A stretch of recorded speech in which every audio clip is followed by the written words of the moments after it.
ഇന്ന് തന്നെ ഡൗൺലോഡ് ചെയ്യൂ. കാണൂ നിങ്ങളുടെ ഫേവറേറ്റ് ഷോസ്. വരുൺ, ഒരു സന്തോഷ വാർത്തയുണ്ട്. സന്തോഷ വാർത്ത അങ്ങോട്ട് പൂർണ്ണമായിട്ടില്ല. എന്നാലും നമ്മുടെ സംശയത്തിന് ബലം വെച്ച് വരിക. കാര്യം പറ. മുത്തശ്ശിയോട് ഞങ്ങള് പ്രിയങ്കയ്ക്ക് എത്ര മാസമായെന്ന് ചോദിച്ചു. 3 മാസം എന്ന് പറഞ്ഞപ്പോ 3-ാം മാസത്തിലെ ചെക്കപ്പിന് ഹോസ്പിറ്റലിൽ കൊണ്ടുപോകണമെന്ന് പറഞ്ഞു. ഞാനും രാധികയെ എത്ര മാറി മാറി പറഞ്ഞിട്ടും സുകുമാരി പിടിച്ച പിടി വിടുന്നില്ല. ഹോസ്പിറ്റലിലേക്ക് വരില്ലാന്നുള്ള വാശിയാ. സാധാരണഗതിയില് ഹോസ്പിറ്റലിലേക്ക് പോകുന്നു പറയുമ്പോ മുത്തശ്ശി അത് കേൾക്കേണ്ടതല്ലേ? അതൊരു അംഗീകാരമായിട്ട് കാണണ്ടേ? അത് ശരിയാണല്ലോ. അല്ല, 2 ചാര വനിതകളുടെയും നിരീക്ഷണത്തിന്റെ റിസൾട്ട് എന്താ? നിരീക്ഷണത്തിന്റെ റിസൾട്ട് എന്ന് പറഞ്ഞ ഇപ്പോഴത്തേക്ക് ഒരു 75% ഈ ഗർഭത്തിന്റെ കഥ കള്ളോ. പക്ഷേ അപ്പോഴും ഒരു 25 ഉണ്ട്. അതൊന്ന് തെളിയിക്കണം. അതിനൊറ്റ വഴിയേ ഉള്ളൂ. ഏതെങ്കിലും വിധത്തില് പ്രിയങ്കയെ ഒന്ന് ഹോസ്പിറ്റലിൽ എത്തിക്കണം, ചെക്കപ്പ് നടത്തണം. ആ, ഒരു കാര്യം ചെയ്താൽ മതി. ഞാൻ ഓഫീസിലേക്ക് ഇറങ്ങാൻ തുടങ്ങുമ്പോ അവളെയും കൂട്ടി സുകുമാരി മുത്തശ്ശി കൃത്യമായിട്ട് എന്റെ മുന്നിൽ വന്ന് നിൽക്കും. അതെ, ഒരൊറ്റ ചവിട്ടം കൊടുത്താൽ മതി. നടുവൊടിഞ്ഞ് എവിടെയെങ്കിലും വീണാ ഹോസ്പിറ്റലിൽ കൊണ്ടുപോയില്ലേ പറ്റൂ. ഇതാ ഇവനോട് പറഞ്ഞാലുള്ള കുഴപ്പം.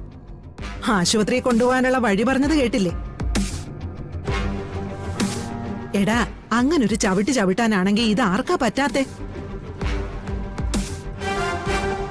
അത് കഴിഞ്ഞ് നിന്നെ തേടി പോലീസ് വരുമ്പോഴേ ഇരുന്ന് കരയാനുള്ളത് ഞാനും ഇവളുവാ.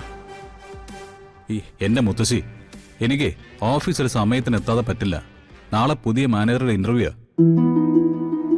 വരുൺ പൊക്കോ, ഇത് ഞങ്ങള് കൈകാര്യം ചെയ്തോളാം. ചെല്ലടാ മോനെ. സുകുമാരിയുടെ കള്ളത്തരത്തിന് പിടിച്ചു നിൽക്കാൻ ഒരു പരിധിയുണ്ട്. അതേതാണ്ട് കഴിഞ്ഞു തുടങ്ങിയെന്നാ എനിക്ക് തോന്നുന്നേ. ഇനി സുകുമാരി നമ്മുടെ മുമ്പിൽ മുട്ടുകുത്തിയേ പറ്റൂ. അതെ, ഞാൻ ഇറങ്ങട്ടെ മുത്തശ്ശി. ശരി.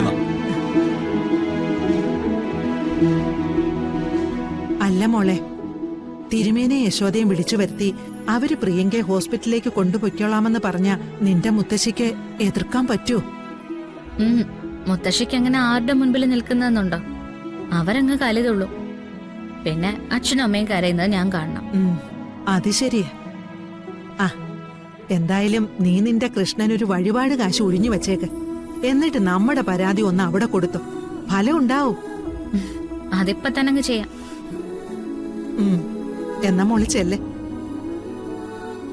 സുകുമാരി ഒന്ന് പിടികൂടിയിട്ട് വേണം എനിക്ക് ആ മുഖത്ത് നോക്കി 4 എണ്ണം പറയാൻ.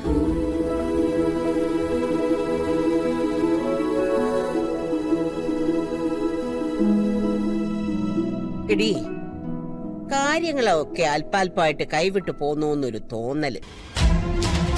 അവര് ഹോസ്പിറ്റലിൽ കൊണ്ടുപോകുന്ന കാര്യം പറഞ്ഞത് കേട്ടിട്ടാണോ? അത് ചിലപ്പോ അവര് നല്ല നിലയ്ക്ക് പറഞ്ഞതാണെങ്കിലോ?